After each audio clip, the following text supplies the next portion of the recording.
आखिर क्यों यह खूबसूरत जवान लड़की अपने ही पति को मारना चाहती है? उसे बार बार मारने की साजिश रचती है और मगरमच्छों वाली नदी में डुबकी लगाकर आने को कहती है। फिर इससे भी बात नहीं बनी तो वह उसको पहाड़ी के ऊपर से कूदने को कहती है। आखिर यह ऐसा क्यों कर रही है? आओ जानते हैं इस कहानी में। तो कहानी शुरू होती है। हम नदी में एक शिप को देखते हैं जिसमें एक कपल है।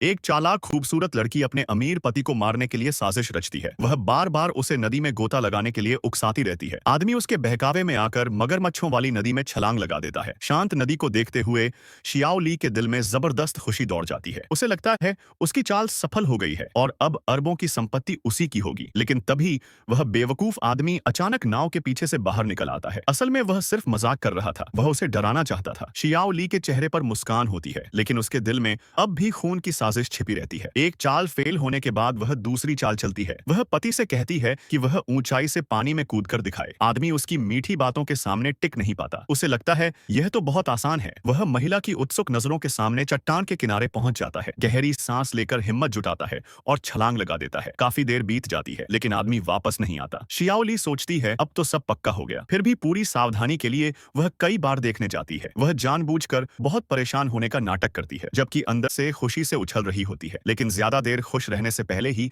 उसे एक गंभीर समस्या का एहसास होता है। वह खुद अभी भी नाव पर फंसी हुई है। उसे स्पीड बोट चलानी नहीं आती। यह इलाका बहुत सुनसान है, कहीं कोई नेटवर्क भी नहीं है। घबराकर वह पुलिस को फोन करने का फैसला करती है, लेकिन फोन में बिल्कुल सिग्नल नहीं होता। वह दोनों किनारों की तरफ जोर जोर से चिल्लाती है। काफी देर चिल्लाने के बाद भी कोई जवाब नहीं मिलता। अब वह पूरी तरह टूट जाती है और रोने लगती है, लेकिन रोने से कुछ नहीं होता। जिंदा रहने के लिए उसे खुद ही स्पीड बोट चलाने की कोशिश करनी पड़ती है। किस्मत से इंजन स्टार्ट हो जाता है और लंगर भी उठ जाता है। उसे लगता है यह तो काफी आसान है, लेकिन अगले ही पल नाव बेकाबू होकर पागल सांड की तरह चारों तरफ दौड़ने लगती है। अचानक आई इस बड़ी मुसीबत से उसका दिमाग सुन्न हो जाता है। वह सोचती है पहले नाव को रोकना जरूरी है। वह दौड़कर वापस आती है और जोर से चाबी खींच लेती है, लेकिन चाबी फिसलकर नदी में गिर जाती है। नाव तो रुक जाती है, लेकिन उससे भी बड़ा खतरा आइस सामने आ जाता है। नीचे की ओर थोड़ी ही दूरी पर एक झरना होता है। अगर समय रहते ध्यान न जाता तो उसकी जान चली जाती। अब वह एक पल भी नाव पर नहीं रुकना चाहती। वह जल्दी जल्दी सामान समेटती है और नाव छोड़ने की तैयारी करती है, लेकिन छलांग लगाने से पहले याद आता है कि उसे तैरना नहीं आता। हालांकि उसे एक उपाय दिखता है। डेक पर एक लाइफ बॉय पड़ा होता है। घबराहट में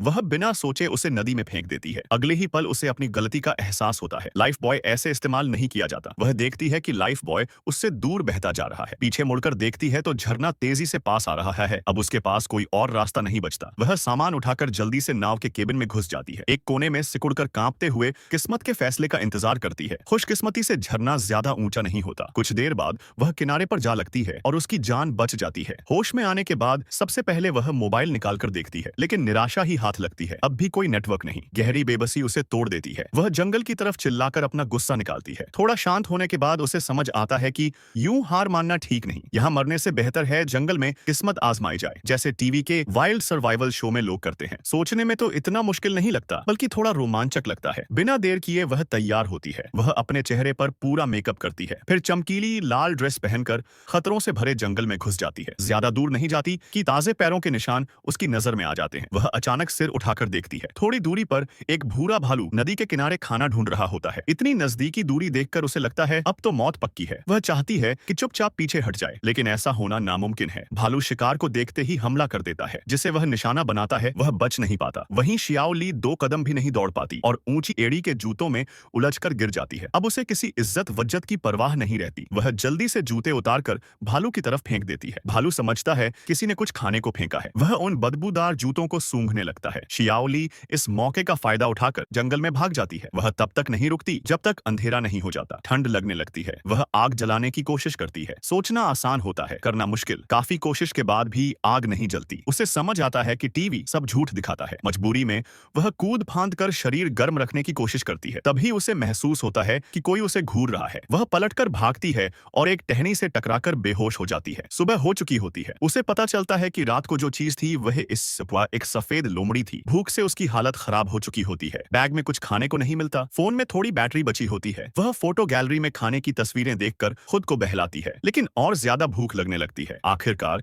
वह फाउंडेशन क्रीम खाने की कोशिश करती है। खुशबू तो अच्छी होती है, लेकिन स्वाद भयानक। लोमड़ी सब समझ जाती है। वह उसे पानी और फिर मशरूम वाली जगह वह ले जाती है। शियाओली मशरूम काटती है, फिर उनमें ढेर सारा परफ्यूम छक देती है। उसे लगता है अब तो बढ़िया खाना बन गया। कुछ देर बाद उसे भ्रम होने लगता है, जहर असर दिखाने लगता है। अच्छी बात यह होती है कि जहर ज्यादा तेज नहीं होता। कुछ घंटों बाद वह फिर होश में आ जाती है। धुंधली नजरों में उसे दूर धुआं उठता दिखता है। उसे लगता है वहां लोग होंगे। वह दौड़कर जाती है, लेकिन वह सिर्फ जंगल की आग होती है। तब एक पेड़ उसके ऊपर गिर जाता है। उसका आधा शरीर फंस जाता है। निराशा में वही सफेद लोमड़ी वह इशारों में उसे रास्ता दिखाती है। कड़ी मेहनत के बाद वह बाहर निकल जाती है। वे आग का एक अंगारा भी साथ ले जाती हैं, लेकिन बारिश सब बिगाड़ देती है। वह एक गुफा में जाती है। अंदर ढेर सारे चूहे होते हैं। डर के मारे वह बाहर भागती है। रात बीतने के बाद इंजन की आवाज आती है। एक नाव दिखती है। वह कपड़े उतारकर मदद के लिए लहराती है। आखिरकार उसे बचा लिया जाता है। 2 दिनों के बाद आखिरकार उसे पेट भर खाना मिला। जियाओली उस दूसरे इंसान को अच्छी इंसान कहती रही, लेकिन जब शिकारियों को पता चला कि वह अकेली है